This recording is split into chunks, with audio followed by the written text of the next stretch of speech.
Hey, everybody, welcome back to the Billy Club, your premier comic podcast for the adventures of Marvel's Crimson Crusader, all the Daredevil news you can fit, and more. I'm Nico, and you guys can find me on Twitter and Instagram at NicoAction. That's NicoAction. And I'm Tori Sheehan. You can find me on Twitter at Tori_Sheehan and on Instagram at SMTori. That's Tori with an I. And you can find us at the Billy Club Pod on all of your socials. And we could not do this amazing episode by ourselves today. No, we're bringing in some incredible help. Our one and only producer, my husband, the incredible Kevo. Hello, everyone.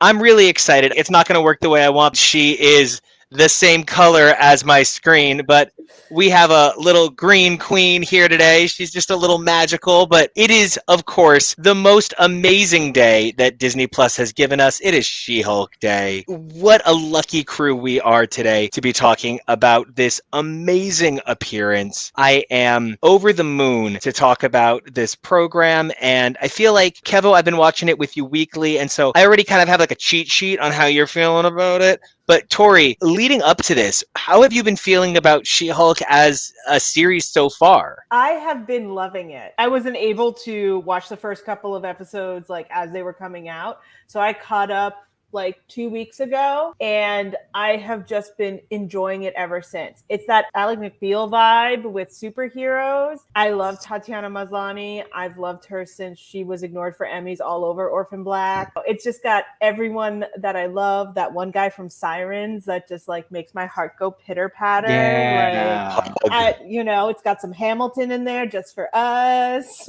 I love everything about the cast, everything that Jen Walters stands for. Being confident in yourself, but still feeling like you're not enough and not being cool enough. Honestly, the fact that we were going to get Matt Murdock to flirt with and do anything with, it's icing on an already fantastic cake. It's really been like a dream come true. As somebody who's loved She-Hulk for so long, she's one of the original Marvel dynamically powerful humor heroes. Not to say that Marvel doesn't have a long-standing tradition of very funny characters, and not to say that a number of the heroes don't have a terrific sense of levity, but it really is a special few that are like legitimately humor-based characters that can also pack that punch. And that's been something I've tried to communicate to Kevo for a billion years about She-Hulk since we got together. Those early days of our coupledom, the Dan Slott run was still a powerful thing. Then Peter David, Charles Soule. It's been such a snowball ride for Jen. Kevo, after all these years of hyping her, does she live up to the hype? Yeah. I don't know if she is how I pictured what you described, but that's also the unique performance of Tatiana, and that's what every actor tends to bring to their characters. I don't think that Charlie Cox is at all what I pictured from either what you described or what I had read of Daredevil, but it doesn't mean that I didn't feel he was an amazing interpretation, and I'm so thrilled to see him back as well, because that's the thing about all of the MCU. It's not necessarily a beat for beat exact translation. I know that we love to say that Robert Downey Jr. is the definitive Tony Stark, and there are some actors for whom that is true of the character. But Chris Evans' Captain America is very unique to Chris Evans, and I think that Tatiana's energy is so unique to her, and I've really loved everything about her interpretation of the character so far. And this season has really felt the most to me of any Marvel project like a full comic run, as opposed to like the Daredevil seasons, because they were so focused on a linear story. It wasn't quite the same as a comic run. Comic runs have standalone episodes where you have stuff like The Wedding or The Retreat, where they weren't so heavily focused on the core of the story. And that was really refreshing to see. I think in a lot of ways, it sort of does depend on the comic. A lot of times, Daredevil, because it's a crime comic, does these long, hard-boiled stories, and those work for Daredevil, and they're such a staple of that character. But yeah, when you go to a book like She-Hulk, you're a little bit more used to kind of varied arc length, the classic one-off featuring some fun characters. Something we've been talking a lot on X's for Podcast, the partner series to this show, is we're not a review show, and we're not a recap show. We're a critical response show, and we talk about the different ways that the product comes together. And especially when you're talking about an adaptation like She-Hulk is, you're talking about, did they take the general properties of the character and did they translate them across? When I've been watching She-Hulk, looking for that translation, I've been looking for a woman who's confident but funny, charming but dumb sometimes, in all the best ways that all of these heroes are. I'm looking for a freedom to be defined by being a hero and allowed to be a woman, while choosing when to define herself by being a woman, because that's her choice. I've really thought that one of the strengths of this show was the hyper feminist approach and sometimes the super subtle ways of getting it right. Like the retreat episode was perfect. Blonsky's retreat had like one other woman in it for like 1 second. So much of it was this statement about, you got all of the male energy and now what do you do with that? I don't know. I've really thought that the translation effect has been beautifully executed. It's one of the things I've actually been wanting to talk to you about, because I feel like with a lot of the other shows that we've gotten sort of versions of certain runs of comics. And so I wanted to know if you felt like She-Hulk actually followed a certain run or pulled from particular runs with the plot lines and things. I would say there's like 3 Shulky, right? Like if you're talking Wolverine, there's like 30. If you're talking Daredevil, there's like 5 or 6, because there's like Swashbuckler Daredevil, and there's like Catholic Guilt Daredevil, and then there's Devil Without a Cause Daredevil. There's a ton of different DDs, but with Shulks, there's the predominant Shulky who's kind of funny and kind of sexy and always fourth wall breaking. And then there's like serious lawyer Shulky, and then there's also like the occasional rage monster Shulky. There's really only 3 versions of her, and like every story of her kind of fits into one of those. It's not like, oh, Wolverine's a cowboy over here and he's a samurai over there and he's a poet laureate. I don't know what's going on there. It's much more locked into what you expect from her. This is a really great selection of all the Shulkies, and I feel like they've done a really good job making her accessible in that way. But it's really kind of hard to get She-Hulk wrong.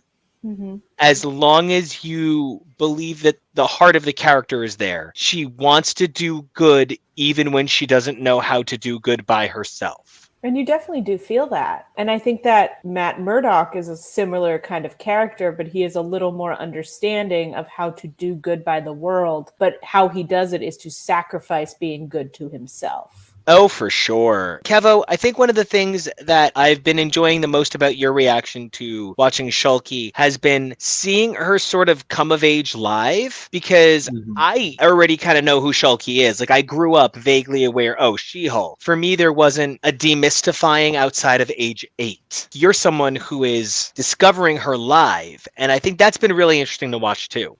And one of the things that has been really cool about that is the fact that she's been interacting with so many characters. When it was first introduced that we were going to get a cameo from Daredevil, everyone was so excited, and we were really pinning all of our hope and excitement on that. But it's really been about showing the Marvel Universe at large and the ways that she interacts with it in a way that is what I always wanted from Agents of S.H.I.E.L.D., but in a way that is more properly acknowledged by the proper MCU. Like during the parking lot scene between Jen and Matt when she pulls off his mask, I noticed looking back later that you can see a billboard in the background for Rogers the Musical. There's all of this better interconnectivity now in a way that Agents of S.H.I.E.L.D. was never really given its due. It was more treated like something on the back burner where if you want more Marvel, you can go there, but kind of like if you want more Marvel, you can go to the Fox stuff that exists, but we're not acknowledging it. We're not really interacting with it. Sometimes it's allowed to interact with us, but it's not really a two-way street, at least not yet. We're talking about whether or not it could be validated now that we're seeing more of a multiverse. Who knows? We don't even really know how Matt is going to interact with everything that we're seeing right now. Fascinating seeing him on the West Coast. Very interesting that we didn't really get any confirmation about where he's left with his compatriots, our beloved Karen and Foggy, for example. Yeah, Yeah, she was like, oh, you have a firm. And he sort of said, I couldn't tell if he meant like a for us, like for him and Foggy, or for us, like for us as lawyers. Very royal we. Yeah, it's a very royal we. For me, it took me a moment to be like, seeing him be there and her being like, you're from New York. What are you doing all the way out here? For me to be like, oh, he's in California, isn't he? That didn't hit me before when they were like, he'll be there. I was like, oh, he'll be in California. I think there's something to kind of keeping us guessing about Foggy and Karen because they gave us Kingpin. And so now we know Kingpin's out there and we know Daredevil's out there.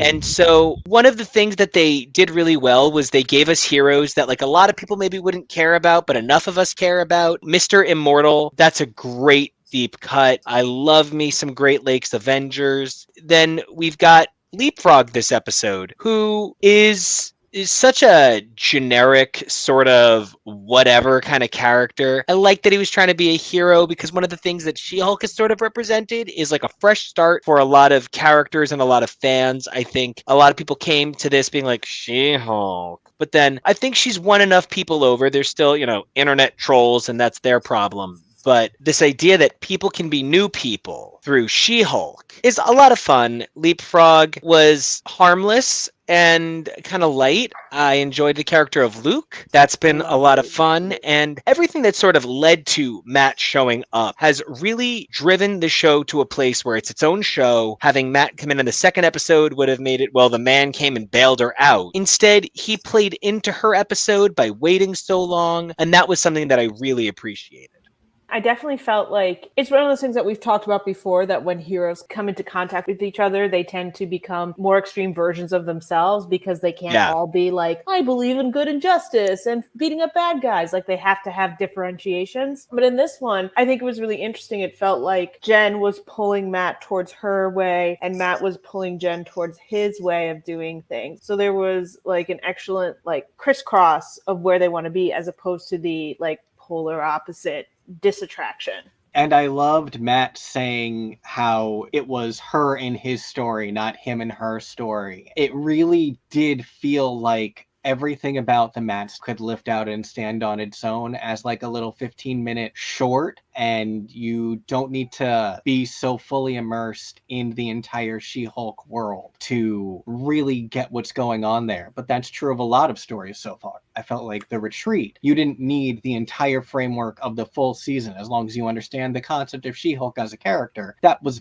very, very heavily a bottle episode in an amazing way. I think my only real disappointment with this episode is I would have liked more focus on the moment where she pulls Matt's mask off and it just sort of floated by. And I really expected a little bit more of a spotlight on that was bad form, and that being connected to why Matt was working to make sure that Luke's client list doesn't get leaked out there. I feel if there had been a little bit more of a connection there and Jen a little bit better learning, oh, I could be working with someone who's a superhero and this is really bad form for me to out someone like this. There wasn't really any like point made of it. It's sort of you had to connect the dots on your own. I would have liked a little more of that, but otherwise I think a lot of it really flowed amazingly well. I think part of what you run into is if you make that moment about She-Hulk's learning, you've completely diffused the story at that point, because then it becomes about this other thing. And if that was the moment they wanted to tell, that would have needed to have been the story, because the politics of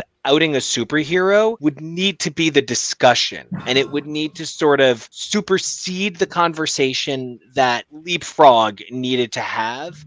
I think with Daredevil so famously being a character who is defined by being unmasked and whole runs of Daredevil is outed, you wind up in a position where making She-Hulk's minor lesson, Daredevil's 40 and 50 issue lesson, puts a really difficult place on if they do tap into something from Born Again where his identity is at stake. It kind of trivializes the moment either for She-Hulk or for Daredevil. I think there might have been a cleaner way for her to find out he was Matt Murdock than the unmasking moment in general. And I think that's the problem with secret identities in comics right now. It's got to either always be treated so serious or it's gotta be silly. And I think because Daredevil is so tied to his secret identity and Jen Walters so isn't, you're really stuck in a position where, I probably would have been unhappy with the producers' any decision. I also think that it's very interesting because for a long time outside of Spider-Man in the MCU, everyone's identities was out and about. There was no secret identity. I Am Iron Man basically said in the movies, secret identities are dumb. Don't do it. And it was just because he was a kid. But then we get the Netflix ones and we start to realize like the street level heroes are the ones who are keeping their identity secret. And it seems like Matt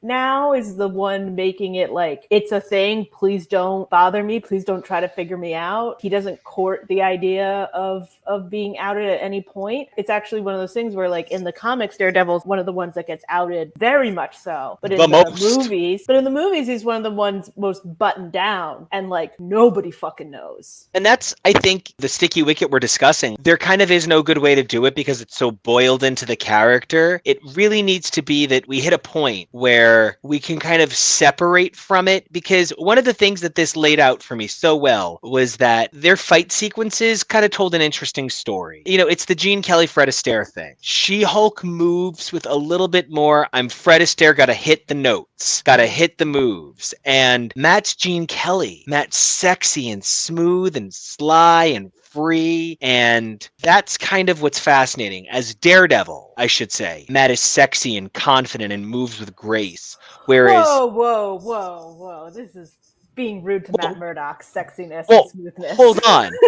Matt Murdock is so sexy, but like Jen Walters always is a little uncomfortable as She-Hulk, even though that's the thing. Oh, she's so confident as She-Hulk. The whole thing is she's actually not always confident as She-Hulk. And Jen Walters is so okay with being the lawyer in the courtroom. But Daredevil is his slyest as Daredevil, and trying to negotiate the balance of being a lawyer and a superhero is where he gets clumsy. I think a lot of times She-Hulk would be a giant green law practicing superhuman, whereas Daredevil would be a justice enacting nighttime vigilante. And seeing where they're confident and where they're not confident was a really sexy comparison. One, it kind of sounds like you are comparing Ally McBeal versus The Practice, which I think is very apt, especially because they were in the same universe, frequently crossed over because both David E. Kelly, and I think that is a great example of how you can have two things that can exist in a similar world that aren't exactly the same, are not the exact same tone. Specifically, the point that I wanted to make was Matt Murdock is sexy like a pool hustler. Yeah. Where Matt will walk around like I'm clumsy, and that little moment where Jen slides his beer a little bit closer to him was amazing direction, said so much about Jen, said a lot about Matt that he didn't let on by immediately getting better acquainted with his surroundings, because he has the ability. So when we see moments like that where he's fumbling so someone will help him, it's frequently on purpose, and so it's frequently a test of that person. And so he is sexy in a very different way, but I really did appreciate that we got a lot of sexy Matt Murdock, a lot of sexy Daredevil in this, because I love slut Matt Murdock. Yeah. That was one of the first Matt Murdocks that I was ever introduced to. I think first Daredevil you ever had me read was Mark Waid Daredevil #1 with that opening scene with the wedding. Which really, man, like the one scene I would cut from that book altogether. And at the time I had a reaction to it, but I think at the same time it was a response to a side of Matt Murdock that was very that kind of flirty and sexy, which does exist. And I don't think that we got to see it as much on Netflix because everything was so much darker, so much more serious. He was, still sexy in a different way, but this was like fun, playful, and that is a side of Matt Murdock that we do deserve to see. The difference between the two of them highlights the ways that their identities are such a problem or not. Because She-Hulk is so okay with being a super green lawyer, she has no identity issues. But because Matt Murdock is only okay when he's in the secret suit, he must always have identity issues to fulfill the needs of the costume as opposed to a law outfit. And I think that's a little bit more where that duality exists, because I definitely think Jen is super sexy, and I think She-Hulk is super sexy, and I don't think either of them isn't sexy, and I think both Matt and Daredevil are both also sexy. I more meant like confidence sexy and how it relates to the ability to step in and out of a suit or super suit. You're right. Matt's better in his super suit and Jen is better in her lawsuit. You got it. I also really enjoyed that we got the, you realize it's problematic to pretend to be blind conversation. Right? Not just like, oh my God, you're not blind. Just like, you know, buddy, like if you act like that, it's a little, ooh. Which is even actually like a thing about Daredevil. Yeah, he's blind. He's blind. He's blind. He's blind. He's blind. Yeah. But he's not blind. Right. He's really not blind. You know, he can't tell a color apart, but he can read the print on a newspaper. He's blind, but everything else is fantastic. So we do need to always sort of keep in context that this isn't a great representation of a blind superhero, and TV show taking the time, She-Hulk taking the time to call it out. Thank you so much. And yeah, he did it. He did bangings. He did bangings. Oh yeah. I wasn't expecting it, honestly. I I'm was glad. Okay. I was top to bottom. I was like, I don't know if she's gonna bang anyone beforehand, but I was like, she's banging Matt Murdock. Like she's banging Matt Murdock. Top to bottom, it's happening. I'm glad. Yeah.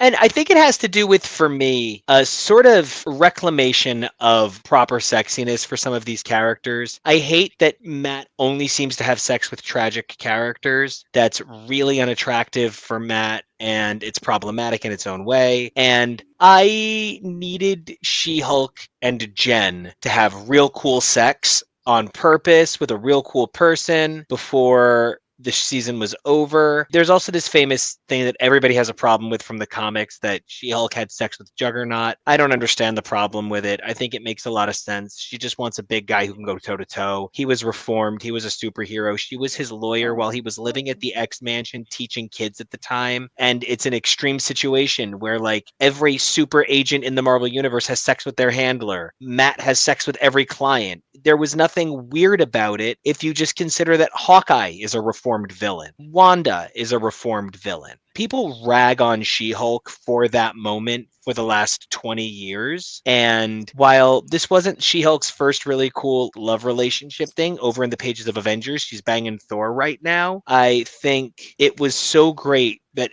early on in a She-Hulk iteration, she got such a cool romantic sexual experience. Because totally romantic in there too. It was sexual, but there was like a chemistry. Oh yeah, we're feeling it. It really felt to me like the important thing to do here was give us the growing strength of She-Hulk's sexuality. We're gonna have a sidebar later about why we can't fuck villains, because that sounds inappropriate. But he wasn't a villain at the time. He was but also like living in the house.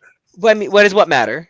If he's not, yeah. Well, if you say we can't fuck villains, I mean, like, you know, yeah. I mean, it's a complicated conversation, especially because Daredevil is specifically at all times, by being Daredevil, breaking the law. Mm-hmm. Not that you can't be a vigilante when whatever, but he's directly affecting, his outcome of his court cases and getting vengeance when it fails. So like, he's obstructing justice, no matter what. Yeah, Marvel's trying this thing where like the Punisher is like an actual supervillain now. He is literally empowered by the Hand demon. Like the demon of the Hand from Daredevil is now using Frank as an avatar, and Daredevil and Elektra are uniting against him. So like they've said, keep your ACAB. We're going to take it a step further. If you like this guy still, he literally is the devil. You are literally worshiping the devil. They have really taken the Punisher and turned him into a supervillain. And if you idolize the Punisher, you are now literally worshiping the devil. It's a decision that they made because so many heroes do questionable things.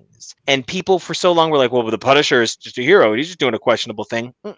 Now, Daredevil is the kind of villain, hero, where if he fucked a villain hero, it would be okay. But now you can't fuck Punisher. Now fucking Punisher is a problem. He's truly outrageous. Truly outrageous. So yeah. I think you're right. There is a thing. Like, you can fuck Magneto, but you really shouldn't fuck Mr. Sinister.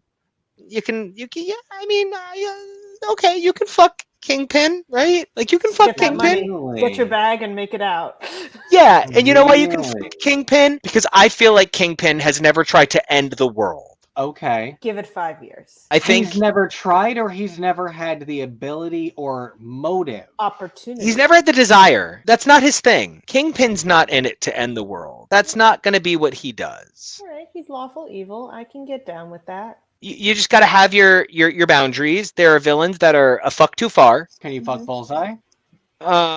No. Okay. Is that because he's lame? It's because there's no redeeming factor for him. And you feel there's Like- a redeeming factor for Wilson. I can fix him. Wilson would give $1 billion to charity and make sure people eat. Bullseye would only subjugate and hurt. So Wilson is one of those, I give a lot of money to charities, so all of the stuff I do is okay. Whereas someone like Bullseye is just the kills, no charity. And it's not even just the kills, no charity. This is something that's come up on the show a lot lately. I'm no longer here to hear people say that Iron Man and Batman are bad people, because then all of your favorites are bad people, because they all have the same amount of blood on their hands. But also, Tony Stark helped create more peace and also helped stop hunger. So there's a balance to these things. Even if Tony has a bunch of red in his ledger, he's still done good, and otherwise then he can't be an Avenger, and anyone who works with him is a problem, and it's all Avengers are bastards because they're all letting bad Avengers exist. So all of your favorites are a problem. There has to be a scale to this stuff. And for me, there has to be that redeeming thing. Kingpin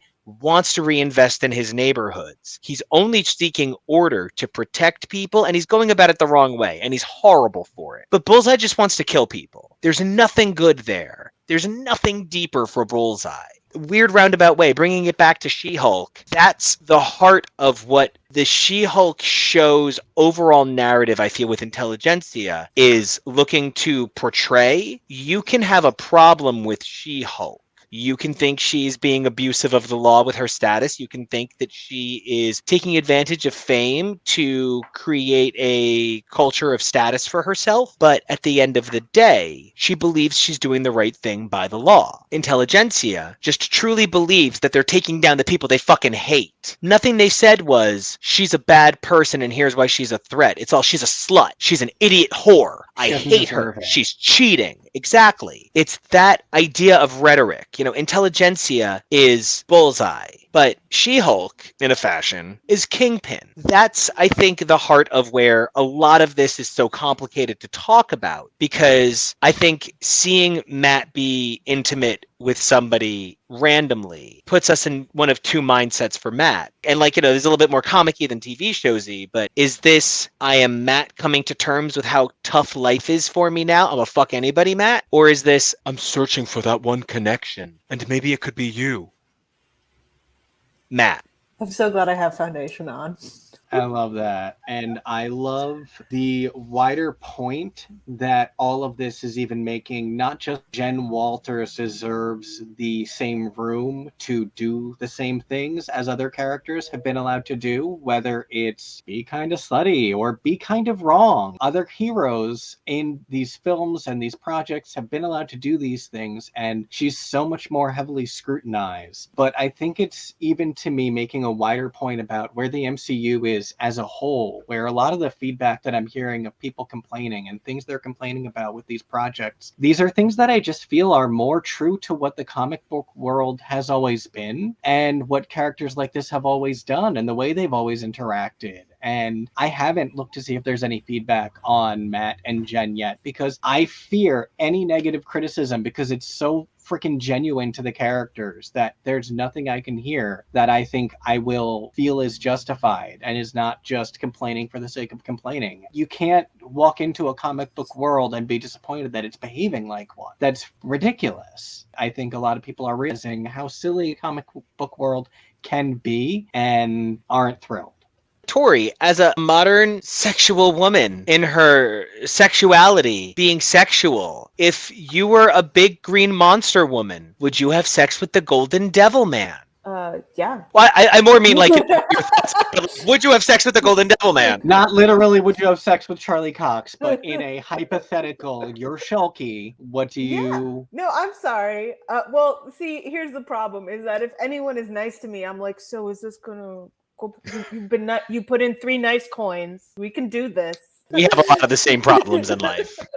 But like one of her major fatal flaws throughout the entire show is hubris. The whole first episode is Bruce trying to warn her, like, you're gonna get into some shit and your control is not going to be there. And what are you going to do then? And she's like, no, I got this. And he's like, all right, if you think you got this. And so like we get to the end of this episode and she don't got this anymore. So like if she's spending this whole time on hubris, like she's not really taking into account, what does it mean to sleep with a man who's also a superhero? Does this give us a deeper connection? Are we actually like thinking about what this could be? Like, would a New York, LA thing kind of work? Like, it's really just like about like, oh, you're down with this and you're down for it when I'm smaller. Aces. Let's go. Very much id driven. Yes, she has a lot of id driven, which is very fascinating because a lot of people would say that the separation between Bruce and Hulk is very much a separation between ego and id. And if Jen doesn't have that separation, then the question is how much of Jen is becoming mingled with her own id and is making decisions based more on that than on her regular ego. And if we're going with that, if we're going with thinking about what's controlling decisions, id versus ego, I'm fascinated to read into Matt a new costume that shines for attention. Matt's earliest costume, the black costume, was to blend in with the night. Then the red costume was to create fear. Your boy's shiny now, and he's walking down the street in broad daylight in the morning. Yeah. And you know, like, this was Daredevil. Like, haven't you heard of me? biggest day of my life that we're in the yellow suit on TV. This is the best thing that ever happened to me. But like, it is such a difference because so much of Matt's behavior is hyper emotional reaction. What a calculated decision to let someone else design him yellow duds. What a separation of the hyper need for control. I understand everybody's all upset about Melvin. I'm upset about Melvin, but that's not the point of this. If this decision was made and now he's the golden boy in the golden state, what does that mean for the way Matt's been making decisions in the time since we've seen him? It actually makes me wonder if then there is actually more truth to the statement that they keep saying things like, this is kind of a reboot, it's not a continuation. And so does this mean that Matt hasn't been in the black suit before? Does this mean that Matt has decided to reinvent himself, so fuck off with all the other suits before? Like, what does that mean? Because to me, yes, you don't go from red to yellow and red, especially now in the 21st century. But he's like, I'm Daredevil. Like, don't you know? Duh. Like, he said it. Like, we should know. So it's like, I don't know. Let's start in catch up. The next appearance that we will, I believe, guaranteed have of Matt will be next summer, 2023, in Echo. After that, the next appearance is spring 2024, where it will be Daredevil Born Again. We're not sure exactly when. This stuff tends to drop like March, April, something like that. So we don't know yet exactly what he's going to look like even next summer, let alone Born Again. How many more suits does he have? I mean, he's got the black and red one. He's got the black with maroon piping. He's got, I guess, just the devil armor really is the last thing in the last couple of years. So it's Shadowland, Fall from Grace, yellow, proper red, Iron Devil.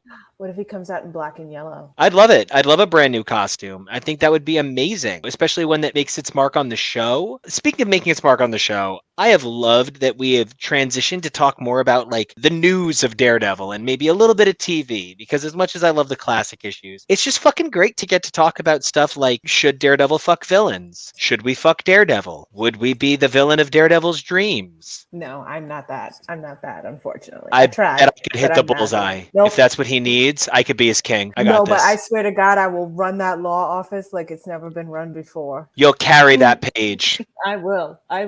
Carrying that page. Kevo, I want to thank you from letting us get too foggy, Nelson. Okay, that might be a little rude to Kevo, TBH. I'm not saying he's foggy. No, it feels like that's what we're getting with this. No, he didn't let us get foggy. He prevented the fogums. He's full Benerick. He's producing everything behind the scenes. If anything, I'm not classic foggy. I know that I am modern foggy, and we love modern foggy. And hopefully we will see an appearance from Eldon, and hopefully we will see an appearance from Deborah, and hopefully we will get more exciting Daredevil Marvel Cinematic Universe news. I'll pop back in once we know exciting stuff. This has been fun, and thank you guys so much for having me. And I'm always here. I'm always doing my thing. I'm like the wind. Amazing having Kevo with us, and I've loved that time with him. And Tori, I love my time with you. It is such a blast talking about this project. If you have one hope for Daredevil in the future of TV, what's the one thing you just gotta see? I don't think that's appropriate for YouTube, but I really am excited. I kind of want to see. I want to see Mike Murdock. I want to see Mike Murdock. Hold on. Here's what happened. I was talking with somebody today, and they were like, we were talking about how like stuff gets made fun of from comics all the time, and like you can take any cool idea and make it funny, stupid. But like if you want to make fun of Mike Murdock, go ahead. But if you want to make fun of Mike Murdock and call it a dumb, stupid thing, recognize that that's the alternate personality that he created to create a vacuum of distance between him and his loved ones to protect them from the reckless decisions that he was making. And he was in such a bad psychological place that he's so heavily dissociated and created a fantasy version of himself based on his carefree idea of his father's golden child, where he has his vision and treats women like objects because he doesn't know how to sexually engage properly. He pushes Foggy around because he has psychological needs that he can't get out any other way than through this artificial personality. So let's one more time call Mike Murdock stupid. Like, holy shit, it's one of the most interesting things about Matt Murdock ever. I also just love a carefree Matt, even if he's pretending to be Mike. I love what a douchebag he is with those stupid glasses. Oh my god. Oh my god. I also like, man, what a fucking stunner it would be if Daredevil Born Again is like, punch, punch, punch. He's in the suit. Punch, punch, punch, punch. And then like voiceover. And I am the night and I am the fear and blah, blah, blah. But sometimes I have to go to work. And as he lifts off the headset, smash cut coming into the law room. And it is red hair, Charlie Cox. And once it just boom, explosion, nobody lives. I want it. Tori, until everyone comes back to not live. Tori, where can everybody find you exploding with red? Find me on Twitter at Tori_Sheehan and on Instagram at SMTori. I'm not going to spell it anymore because it's right there. Nico, where can they find you? You guys can find me all over around here at Nico Action. You guys can also find me all over this amazing network on pretty much all of the programming we upload, as well as our partner show X's for Podcast, where you guys can find me talking about comics. You can also check out my original work along with this amazing team over at KidRiotComics.com, where we tell the coming of age story of a badass, super cool, super hot speedster as he figures out how to be a hero, how to be in love, and how to do it, right? He's going through a lot of the same stuff SheHulk is, just a little bit more Latino and gay. Man, I love making this show. I can't wait till we do the next one. And Tori, we got one thing for them to do until next time, Tori. What's the one thing? Stay fearless. Yes.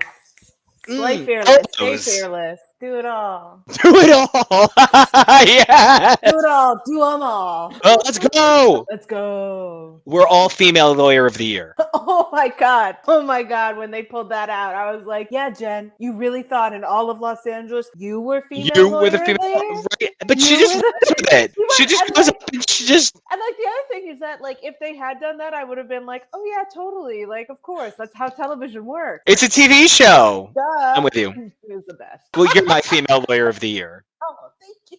You are not mine.